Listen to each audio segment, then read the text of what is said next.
Okay, guys. So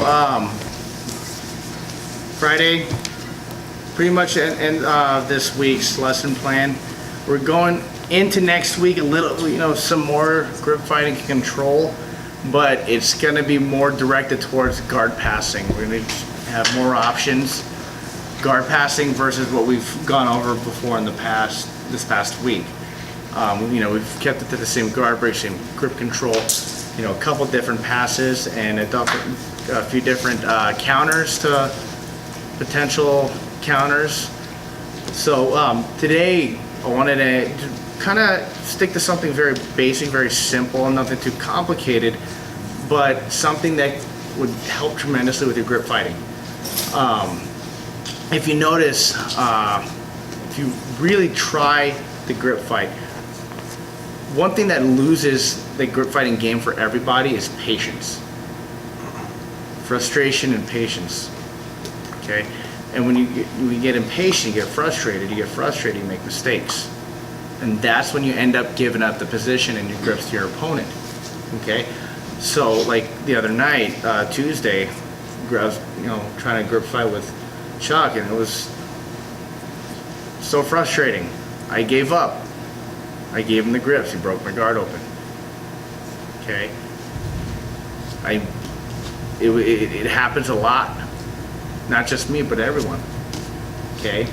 Chuck has a very strong judo background, and a lot of people with strong judo backgrounds usually are really good at grip fighting. So you try grip fight with Josh or Tim, it's very annoying. It's very frustrating. I had the hardest time. I was like, you almost got to punch him in the face just to get a grip. There's been a couple times I kind of slap him in the cheek and then go get my grip, Okay?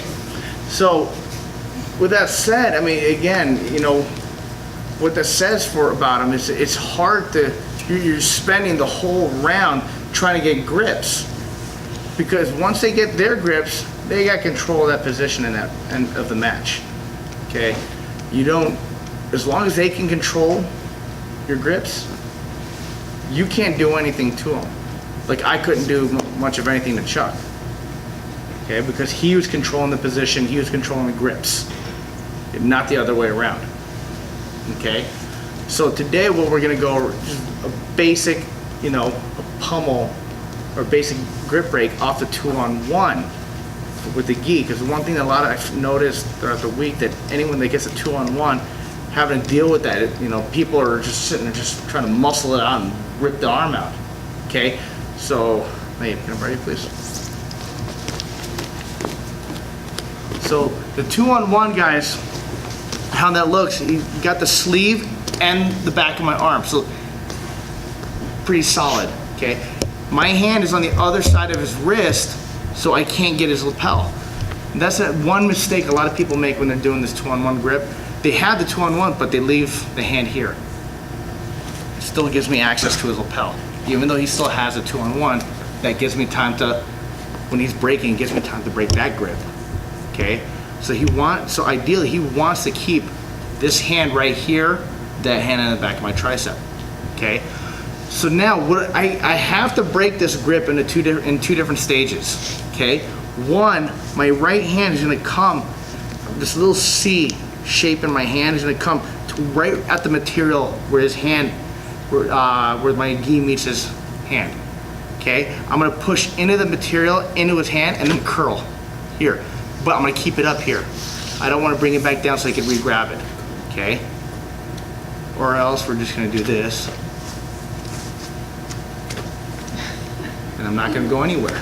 So I'm going to keep it up. Then next, my left hand is going to come to the bicep, pull back.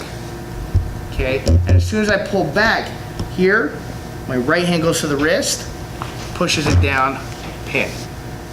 Okay? Now I got the 2-on-1. Okay?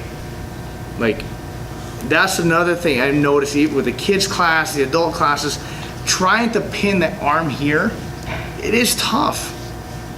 Okay, but once you solidify the position and solidify that arm there, it's hard to really do anything with it. Okay, so first let's work on this. Okay, hand, goes to the sleeve, right where the hand meets the material. I push down and I curl up. Okay? Boom, boom, boom, boom. Okay? Make sense? Nothing too crazy complicated, difficult. Okay, we'll spend a little, like maybe a 6-minute round, just go back and forth with the grips. Okay, and then we're gonna add another little quick contingency to this position in the grip breaking game, just so he doesn't take my back. Okay, let's go through. 1, 2, 3.